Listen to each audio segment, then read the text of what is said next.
Good morning. Blessed today to be celebrating yet another feast of a super saint of sorts, St. Augustine, who we know had this dramatic distance from the Lord through his youth and really through his 20s, and then comes to experience in Christ the fulfillment of his longing. Famously, our hearts are restless, O Lord, until they find rest in you. And I'm in his famous work, his autobiographical work, The Confessions, where he shares his story. It includes this great passage, famous. You probably heard parts of it before, and I'm just going to share it with you, sort of a little bit at length, and just allow you to hopefully encounter a little bit of what he encountered in his discovery of the Lord, having been long apart from him, seeking him in so many other things. And Augustine's time frame he was born in the late 300s and into the 400s, so he lived in that time frame. And his what became his work was to be the bishop of a small North African town called Hippo. But he writes this: "Where did I find you in order to make your acquaintance in the first place?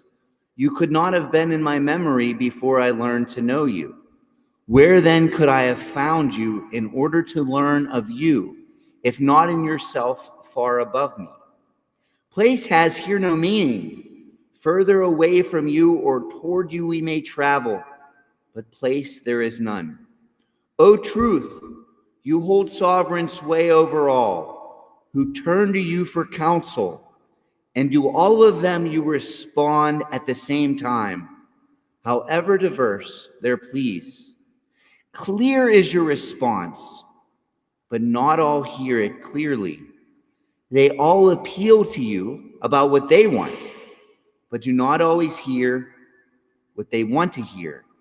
Your best servant is the one who is less intent on hearing from you what accords with his own will, and more on embracing with his will that what he has heard from you. Late have I loved you, beauty so ancient and so new, late have I loved you. Lo, you were within, but I outside, seeking there for you. And upon the shapely things you have made, I rushed headlong, I misshapen. You were within me, you were with me, but I was not with you. They held me back far from you. Those things which would have no being, were they not in you?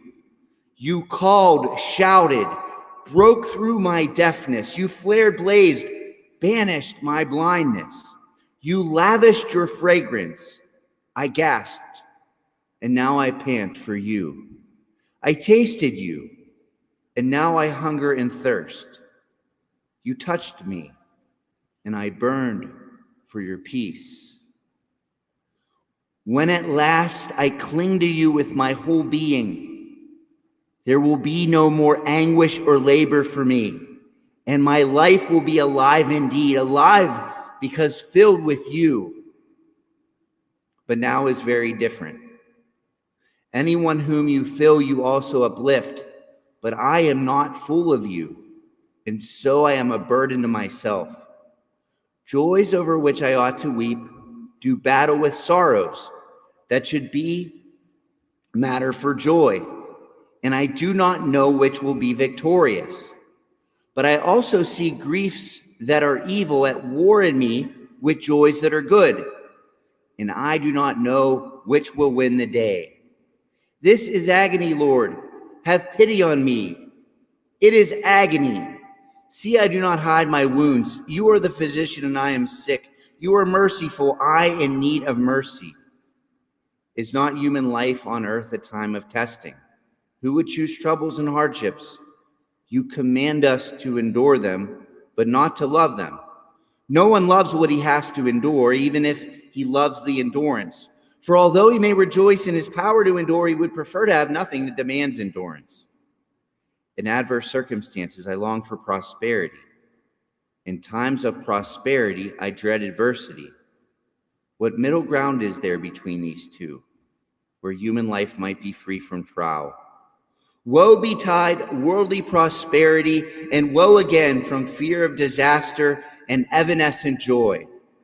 But woe, woe, and woe again upon worldly adversity, from envy of better fortune, the hardship of adversity itself, and the fear that endurance may falter.